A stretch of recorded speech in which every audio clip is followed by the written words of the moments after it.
Baik,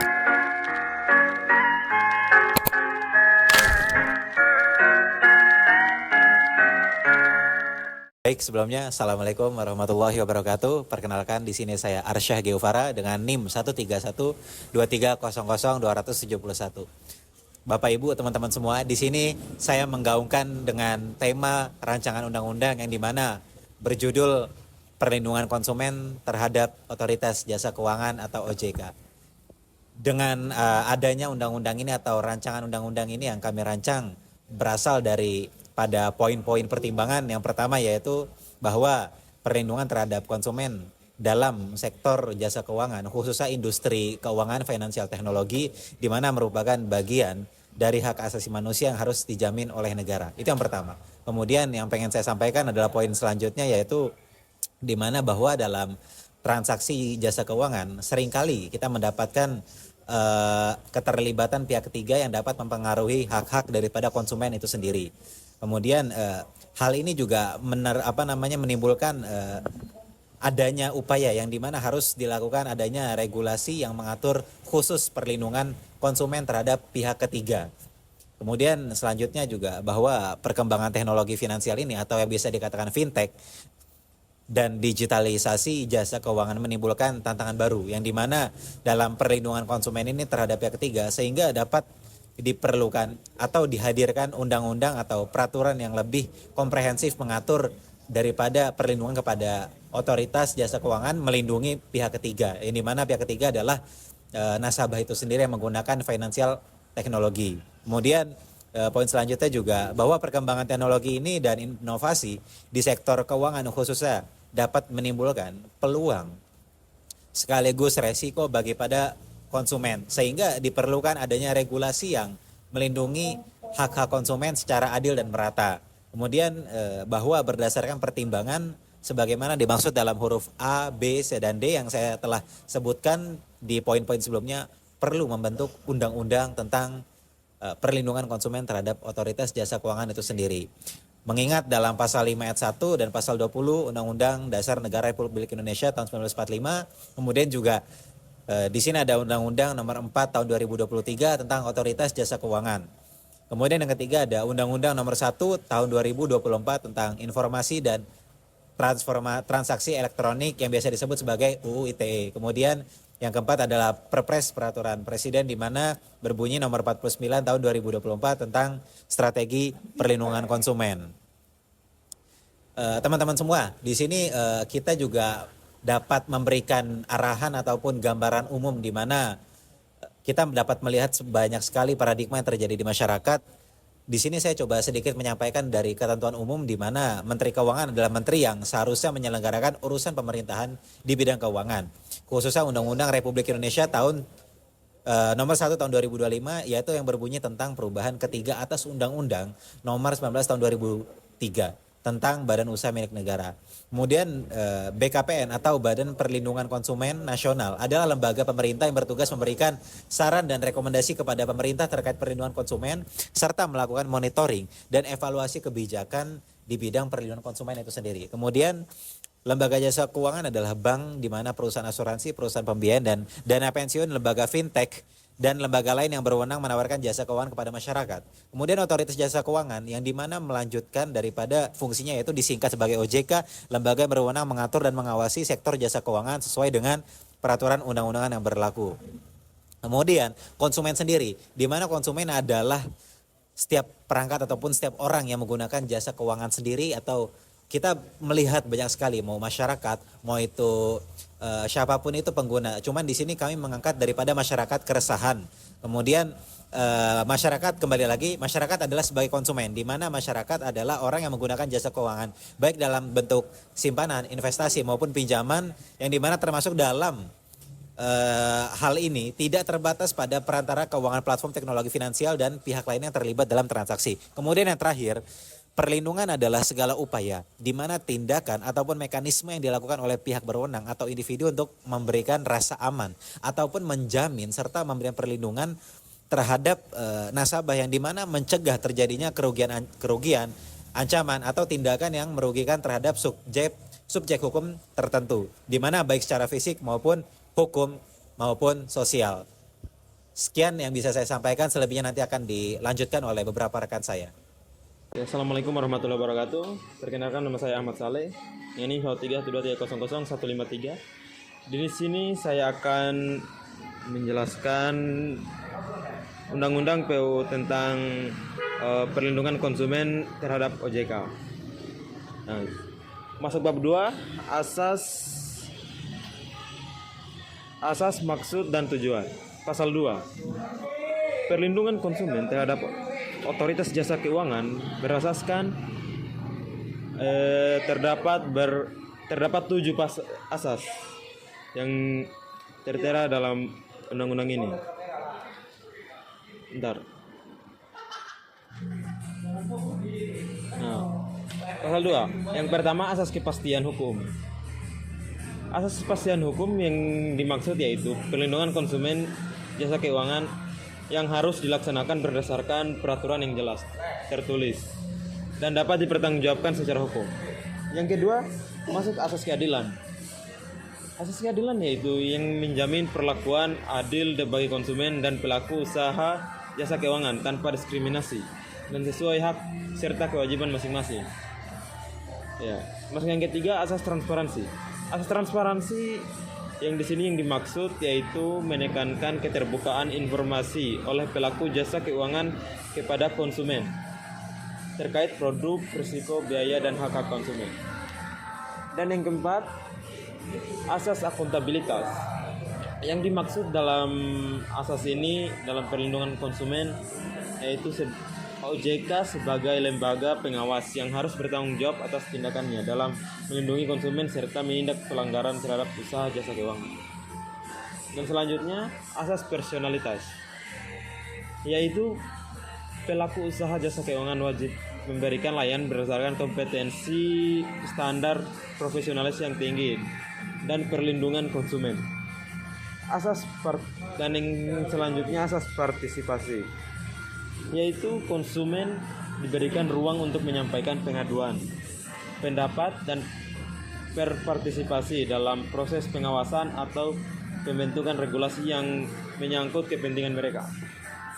Dan yang terakhir di sini, asas perlindungan maksimal adalah menjamin bahwa konsumen terdapat perlindungan yang menyeluruh dan dari praktik curang, penyesatan informasi, atau kerugian finansial yang tidak adil. Jadi teman-teman, asas di sini asas yang mencakup dalam undang-undang ini termasuk asas untuk melindungi hak-hak konsumen, mencakup hak-hak konsumen. Jadi asas ini mempunyai peran penting dalam undang-undang ini untuk melindungi hak-hak konsumen dalam otoritas jasa keuangan. Kita masuk pasal 3. Pasal 3 itu maksud undang-undang ini tentang perlindungan konsumen terhadap jasa keuangan, yaitu untuk memberikan kepastian hukum dalam hubungan antara konsumen dengan perkembangan global. Jadi untuk maksud dari undang-undang ini dibuat yaitu untuk memberikan ketidakjelasan dalam lapangan dalam hubungan antara konsumen dan perkembangan global. Jadi untuk UMKM atau pedagang-pedagang kecil itu dapat dilindungi dalam undang-undang ini. Nah, selanjutnya masuk di pasal 4, itu tujuan undang-undang perlindungan konsumen terhadap jasa keuangan. Sini ada beberapa tujuan yang mencakup dalam undang-undang ini. Yang pertama, menjamin perlindungan hak konsumen jasa keuangan, memberikan kepastian hukum terhadap hak-hak konsumen, dan menggunakan produk dan layanan jasa keuangan yang diawasi oleh OJK atau Otoritas Jasa Keuangan. Dan yang kedua, meningkatkan transparansi dan akuntabilitas OJK, memastikan OJK menjalankan tugas pengawasan dan pengaturannya secara transparan, akuntabel, dan responsif terhadap keluhan serta kebutuhan konsumen. Dan yang ketiga, mewujudkan keadilan dalam hubungan konsumen dan pelaku usaha jasa keuangan yang menjembatani kesenjangan kekuasaan antara konsumen dan pelaku jasa keuangan agar hubungan kontraktual bersifat adil dan setara. Dan yang keempat, mendorong tindakan preventif dan korektif oleh OJK yang menetapkan mekanisme yang jelas bagi OJK dalam melakukan tindakan pencegahan dan penyelesaian terhadap pelanggaran yang merugikan konsumen. Dan yang terakhir,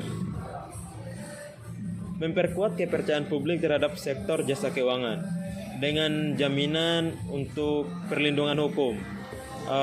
Diharapkan tercipta iklim yang kondusif dan meningkatkan kepercayaan masyarakat terhadap industri keuangan. Jadi masuk dari tujuan ini yaitu untuk masih tidak jauh beda seperti judul, yaitu melindungi konsumen atau pedagang-pedagang kecil dalam otoritas jasa keuangan. Jadi kelima tujuan ini sangat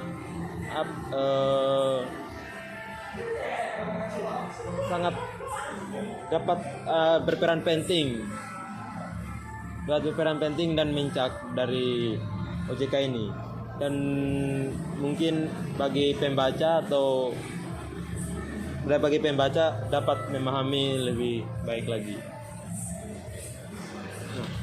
Maksud dari bab 2 ini, yaitu asas, maksud, dan tujuan ini, itu sebagai dasar dari undang-undang ini untuk agar dapat dipahami dan mudah dipahami oleh pembaca, biar dasarnya itu lebih jelas dan diketahui maksud dari undang-undang ini itu untuk apa. Nah, sekian dari saya. Apabila ada salah kata, mohon dimaafkan. Assalamualaikum warahmatullahi wabarakatuh. Assalamualaikum warahmatullahi wabarakatuh. Salam, Om Swastiastu, Namo Buddhaya, Salam Kebajikan Rahayu. Perkenalkan, nama saya Ahmad Faris Ramadhani dengan NIM 1312300 Di sini saya akan mempromosikan hasil rancangan perundang-undangan yang sudah dikerjakan oleh kelompok kami, yaitu dengan judul Perlindungan Konsumen Terhadap Otoritas Jasa Keuangan. Yang pertama, dalam era digital dan perkembangan industri jasa keuangan yang pesat, konsumen kerap kali berada dalam posisi yang lemah.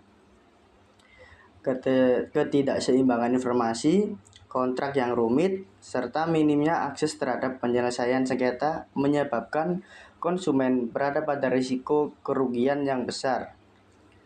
Sementara itu, Otoritas Jasa Keuangan OJK yang diamanatkan sebagai lembaga pengatur dan pengawas sektor jasa keuangan belum memiliki dasar hukum yang secara khusus dan tegas mengatur kewajiban perlindungan konsumen. Lalu, urgensi pembentukan Undang-Undang Perlindungan Konsumen Sektor Jasa Keuangan tidak hanya soal etika bisnis, tetapi menyangkut keadilan sosial, kepercayaan publik, dan stabilitas ekonomi nasional. Oleh karena itu, diperlukan suatu peraturan perundang-undangan yang menjamin hak-hak konsumen secara tegas dan eksplisit, lalu menegaskan tanggung jawab hukum OJK atau atas tindakan atau kelalaian dalam fungsi pengawasan, lalu memberikan mekanisme pengawasan independen terhadap OJK dalam konteks perlindungan konsumen. Setelah itu, memperkuat posisi hukum konsumen dalam penyelesaian sengketa. Kita masuk di bab 3, yaitu tentang materi pokok.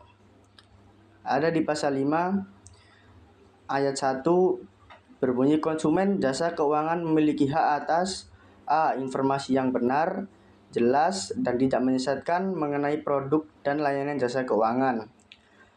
B. Perlindungan atas data dan informasi pribadi. Yang C. Perlakuan yang adil dan tidak diskriminatif dalam memperoleh layanan jasa keuangan. Yang D. Pengaduan, keberatan, dan penyelesaian sengketa secara efektif dan dapat diakses. Yang E. Ganti rugi atas kerugian yang ditimbulkan akibat pelanggaran oleh pelaku usaha jasa keuangan. Lalu ayat 2-nya, hak sebagaimana dimaksud pada ayat 1 dijamin oleh otoritas jasa keuangan dan pelaku usaha jasa keuangan sesuai dengan ketentuan peraturan perundang-undangan. Lalu pasal 6 ayat 1, otoritas jasa keuangan berkewajiban A. Menyusun dan menerapkan regulasi perlindungan konsumen jasa keuangan yang transparan dan akuntabel. Lalu yang B, melakukan pengawasan aktif terhadap kepatuhan lembaga jasa keuangan dalam menjalankan prinsip perlindungan konsumen. Lalu yang C, menyediakan mekanisme pengaduan dan penyelesaian sengketa yang mudah diakses, cepat, dan efisien. Lalu yang D, memberikan edukasi keuangan kepada masyarakat secara berkala dan merata. Yang E, menindak tegas pelaku jasa keuangan yang terbukti merugikan konsumen. Yang ayat 2-nya berbunyi, otoritas jasa keuangan wajib menyampaikan laporan pelaksanaan perlindungan konsumen secara berkala kepada publik sebagai bentuk akuntabilitas kelembagaan. Lalu masuk di pasal 7 ayat 1, pelaku usaha jasa keuangan wajib untuk A. menyediakan informasi produk dan layanan secara jelas, jujur, dan tidak menyesatkan. Yang B, menjamin keamanan dan kerahasiaan data pribadi konsumen sesuai dengan peraturan perundang-undangan. Yang C, memberikan layanan dengan standar profesionalitas dan kepatuhan hukum. Lalu yang D, menyediakan sarana pengaduan yang responsif dan dapat diakses oleh konsumen. Lalu yang E, menindaklanjuti setiap pengaduan konsumen secara tuntas dan tepat waktu. Lalu pasal ayat 2-nya berbunyi, pelaku usaha jasa keuangan yang melanggar kewajiban sebagaimana dimaksud pada ayat 1 dikenakan sanksi administratif dan atau pidana sesuai dengan ketentuan dalam undang-undang ini. Lalu undang-undang ini bukan bentuk perlawanan terhadap OJK, melainkan koreksi konstruktif untuk memastikan OJK sebagai lembaga negara bekerja dengan prinsip keadilan dan berpihak kepada kepentingan rakyat. Konsumen bukanlah pihak yang harus selalu menjadi korban dari kegagalan sistem. Saatnya negara hadir secara penuh untuk menjamin keadilan, transparansi, dan perlindungan yang setara. Perkenalkan, nama lengkap saya Simpson Efraim Heremone. Di sini saya akan melanjutkan untuk menjelaskan beberapa pasal mengenai rancangan undang-undang yang telah kami buat. Di sini saya akan menjelaskan untuk sanksi administratif atau bab 5-nya. Dan pada pasal 8. Pada pasal ini, ketentuan dalam pasal ini mengatur mengenai pemberian sanksi administratif kepada penyedia jasa keuangan yang melanggar ketentuan undang-undang ini. Sanksi administratif merupakan tindak non-pidana yang dikenakan oleh otoritas pengawas untuk memastikan kepatuhan terhadap peraturan perundang-undang dan menjaga stabilitas serta integritas sektor jasa keuangan. Sanksi administratif yang dimaksud dapat dikenakan secara bertahap dan proporsional, tergantung pada tingkat kesalahan atau pelanggaran yang dilakukan oleh pelaku usaha jasa keuangan. Tahap sanksi tersebut mencakup yang pertama itu peringatan tertulis, pengenaan dana administratif, serta pembukuan izin usaha dan pencabutan izin usaha. Mekanisme ini dimaksud untuk memberikan ruang bagi pelaku usaha sekaligus memberikan efek jera terhadap pelanggaran yang dilakukan oleh pelaku usaha itu. Ketentuan ini juga mengatur bahwa apabila pelanggaran yang dilakukan bersifat berat menimbulkan kerugian signifikan bagi konsumen, maka penyelesaian tidak hanya terbatas pada sanksi administratif semata, tetapi juga ditingkatkan ke ranah pidana sesuai dengan ketentuan hukum yang berlaku. Hal ini juga bertujuan untuk memberikan perlindungan hukum secara maksimal terhadap konsumen dan mencegah terjadinya praktik-praktik yang merugikan di masa yang akan datang.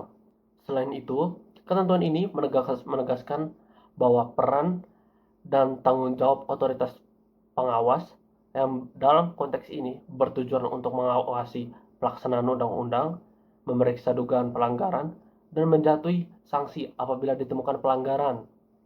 Otoritas pengawas menjadi instrumen penting dalam kepatuhan pelaku usaha terhadap standar perlindungan konsumen. Sebagaimana bentuk keseimbangan antara perlindungan konsumen dan keadilan bagi pelaku usaha, ketentuan ini juga memberikan ruang pengenaan sanksi terhadap konsumen yang terbukti sengaja menyampaikan keluhan palsu atau melakukan tindakan yang merugikan penyedia jasa keuangan. Hal ini dimaksud agar pelapor atau pengadu tidak menyalahgunakan dan dijalankan dengan itikat yang baik. Yang berikutnya itu bab 5 mengenai sanksi pidananya. Pada pasal 9, pasal ini memuat ketentuan pidana sebagai bentuk penguatan hukum terhadap berbagai tindakan yang dapat merugikan konsumen dalam sektor jasa keuangan. Tujuan utama ketentuan ini adalah memberikan efek jera dan menjamin bahwa setiap pihak yang terlibat dalam kegiatan jasa keuangan bertindak secara bertanggung jawab, transparan, dan sesuai hukum yang ada. Tindak pidana yang diatur mencakup beberapa bentuk perubahan. Yang pertama itu yaitu pemberian informasi palsu atau penyesatan kepada konsumen yang merupakan bentuk penipuan atau manipulasi dalam transaksi jasa keuangan. Tindakan ini dipandang serius karena dapat mengakibatkan kerugian material dan psikologi bagi konsumen serta mengganggu kepercayaan masyarakat terhadap sistem keuangan.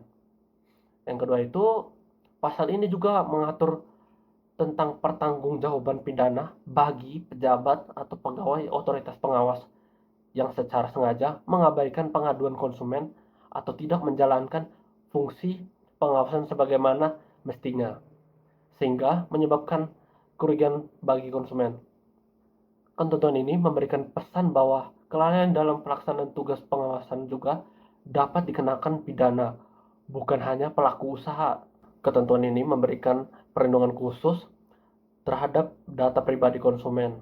Dalam era digital dan keterbukaan informasi, penyalahgunaan data pribadi menjadi isu penting. Oleh karena itu, pelaku usaha jasa keuangan yang melanggar prinsip perlindungan data pribadi atau menggunakan data tersebut tanpa persetujuan untuk tujuan komersial dapat dikenakan sanksi pidana sebagaimana yang diatur pada perundang-undang pada pasal ini. Selanjutnya itu ditetapkan juga bahwa semua tindak pidana sebagaimana diatur dalam pasal ini merupakan delik aduan, yaitu hanya dapat diproses bila terdapat laporan dari pihak yang dirugikan. Namun, pada pasal ini juga menjelaskan bahwa apabila perbuatan tersebut menimbulkan kerugian publik dalam jumlah besar, maka tindak pidana tersebut dapat diproses sebagai delik umum, sehingga dapat dilakukan penuntutan oleh aparat penegak hukum tanpa harus adanya pengaduan dari para korban.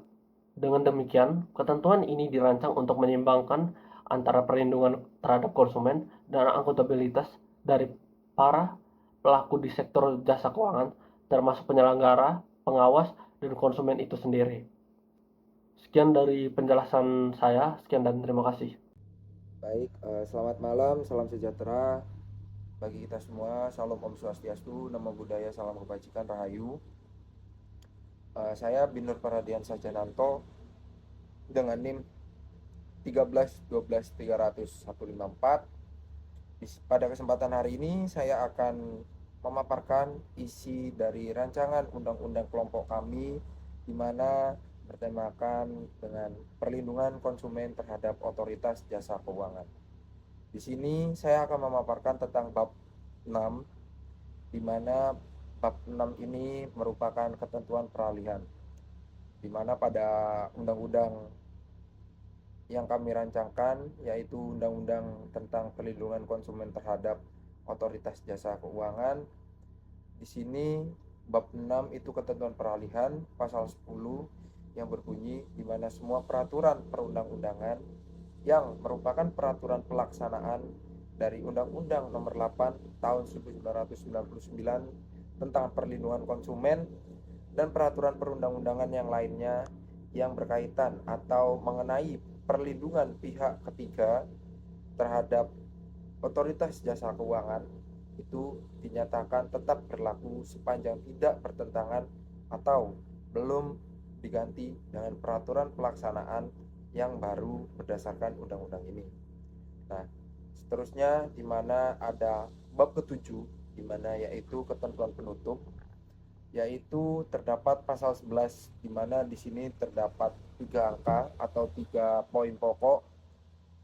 Yang pertama ada pasal 11 huruf A, di mana semua peraturan pelaksanaan yang ditentukan dalam undang-undang ini harus ditetapkan paling lama 1 tahun sejak undang-undang ini diundangkan.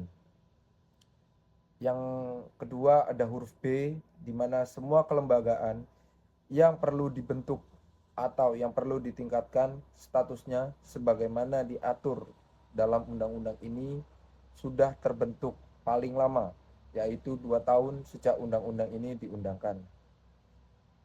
Ada lagi yang ketiga, yaitu huruf C, segala ketentuan yang bertentangan dengan undang-undang ini tidak berlaku.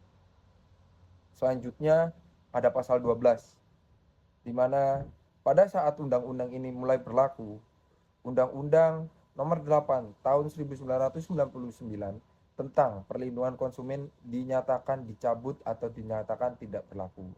Itu bisa dilihat di dalam pasal 10 Undang-Undang atau rancangan Undang-Undang kelompok kami. Yang ke-13 ada bagian penutup. Pada bagian penutup ada undang-undang ini mulai berlaku pada tanggal diundangkan agar setiap orang mengetahuinya, memerintahkan pengundangan undang-undang ini dengan menempatkannya dalam lembaran negara Republik Indonesia. Jadi kesimpulan pada pemaparan kelompok kami mengenai tentang rancangan perlindungan konsumen terhadap otoritas jasa keuangan, di sini kami mendengarkan seluruh masyarakat atau seluruh warga negara Republik Indonesia, di mana terdapat banyak sekali keluh kesah masyarakat dan warga negara Indonesia.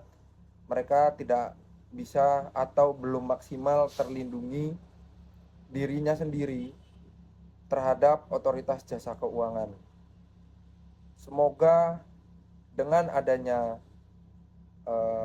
rancangan perundang-undangan yang kelompok kami gaungkan atau yang kelompok kami rencanakan, setidaknya bisa menjawab atau setidaknya bisa melindungi dan harus melindungi terhadap kepada warga negara Republik Indonesia yang mungkin resah atau mungkin selama ini bingung tidak ada perlindungan dari negara kepada warga negara Indonesia terhadap otoritas jasa keuangan. Semoga dengan adanya rancangan perundang-undangan ini bisa segera diaplikasikan, bisa segera disahkan agar masyarakat yang selama ini resah, yang selama ini khawatir akan dirinya yang tidak terlindungi terhadap otoritas jasa keuangan bisa mempunyai landasan dasar atau punya dasar hukum bagi mereka yang resah. Sekian mungkin dari kelompok kami. Bila ada salah kata atau luput kata, mohon dimaafkan. Wabillahi taufiq wal hidayah. Wassalamualaikum warahmatullahi wabarakatuh. Bagi teman-teman yang ingin mendownload atau mengetahui tentang rancangan perundang-undangan kami, teman-teman bisa unduh link di bawah atau link di deskripsi. Sekian, sampai jumpa di kesempatan selanjutnya.